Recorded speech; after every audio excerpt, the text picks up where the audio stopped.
சனி பெயர்ச்சி கன்னி ராசி. கன்னி ராசி நேயர்களுக்கு இந்த சனி பெயர்ச்சி மிதமான பலன்களை வழங்கும். உங்கள் ராசிக்கு 5ஆம் மற்றும் 6ஆம் இடங்களுக்கு அதிபதியான சனி பகவான் இப்போது 7ஆம் இடமான கலகத்திர ஸ்தானத்தில் சஞ்சரிக்கிறார். ஜோதிட ரீதியாக இது கண்டக சனி என்று அழைக்கப்பட்டாலும் மீன ராசி சுபரான குருவின் வீடு என்பதால் பெரிய பாதிப்புகள் இருக்காது. சனியின் பார்வை 9, 1, 4 ஆகிய இடங்களில் விழுவதால் உங்கள் ஆரோக்கியம் மற்றும் தாயாரின் உடல்நிலையில் அக்கறை காட்டவும். நீண்ட நாட்களாக இருந்த திருமண தடைகள் இப்போது விலகும். கணவன் மனைவி இடையே இதுவரை இருந்த கருத்து வேறுபாடுகள் நீங்கி ஒற்றுமை பலப்படும். குடும்பம் மற்றும் பொருளாதாரத்தின் நிலை.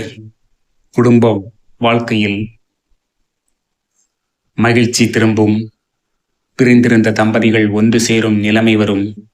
பொருளாதார ரீதியாக வருமானம் திருப்திகரமாக இருக்கும். புதிய சொத்துக்கள் வாகனங்கள் வாங்குவதற்கான யோகம் உண்டு. இருப்பினும் வீண் ஆடம்பர செலவுகளை திட்டமிட்டு தவிர்ப்பது எதிர்காலத்திற்கு மிகவும் நல்லது. தேவையற்ற செலவுகளை நீங்கள் குறைக்க வேண்டும். குடும்ப பெரியவர்களின் ஆலோசனைகள் உங்களுக்கு இக்கட்டான நேரங்களில் வழிகாட்டும். சுப காரியங்களுக்காக கடன் வாங்க வேண்டிய சூழல் ஏற்படும். ஆனால் அது உங்களால் திருப்பி செலுத்தக்கூடிய அளவிலேயே இருக்கும். குழந்தைகள் வழியில் கவலை ஏற்பட்டு வந்தது நீங்கும். தொழில் மற்றும் உத்தியோகத்தை பொறுத்தவரை புதிய தொழில் வாய்ப்புகள் உங்களை தேடி வரும். உத்தியோகத்தில் பதவி உயர்வு மற்றும் புதிய பொறுப்புகளும் கிடைக்கும். கூட்டு தொழில் செய்பவர்களுக்கு இக்காலம் மிகவும் சாதகமானது. கூட்டாளிகளுடனான புரிந்துணர்வு அதிகரிக்கும். வேலைப்பளு அதிகரிக்கும். புதிய வாடிக்கையாளர்களின் எண்ணிக்கை உயரும். வேலை நிமித்தமாக அடிக்கடி வெளியூர் பயணங்கள் மேற்கொள்ள வேண்டி வரும்.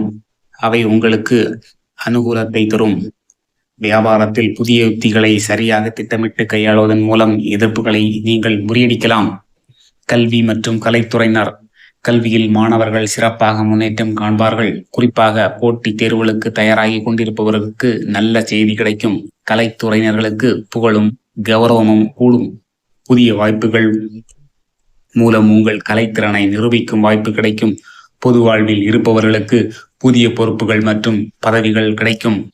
எழுத்து துறையில் இருப்பவர்களுக்கு இக்காலம் புகழையும் வருமானத்தையும் தேடித்தரும் காலமாகும். உங்களுடைய கடந்த கால படைப்புகள் இப்போது வெளிச்சத்திற்கு வரும்.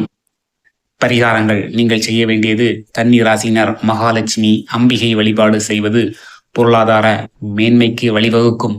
சனிக்கிழமைகளில் எள் சாதம் தயாரித்து காக்கைக்கு வைப்பது, கோயில்களில் புளி சாதம் விநியோகம் செய்வது ஆகியவை உங்கள் கர்ம வினைகளை குறைக்கும். நண்பர்கள் வாழ்க்கை துணையின் கருத்துகளுக்கு மதிப்பளிப்பதும் அவர்களை புரிந்து கொண்டு செயல்படுவதும் கண்டக சனியின் தாக்கத்தை குறைக்கும். சனிக்கிழமைகளில் அம்பிகை சன்னதிகள் நீல நிற மலர்களால் அர்ச்சனை செய்து வழிபடுவது நன்மை தரும். பசுக்களுக்கு பழங்களை பூசணியை உணவாக வழங்குவது புண்ணியத்தை சேர்க்கும். இந்த பதிவு உங்களுக்கு பிடித்திருந்தால் லைக் பண்ணுங்க, நண்பர்களுக்கும் ஷேர் பண்ணுங்க. மறக்காம நம் சேனலை சப்ஸ்கிரைப் பண்ணுங்க நண்பர்களை.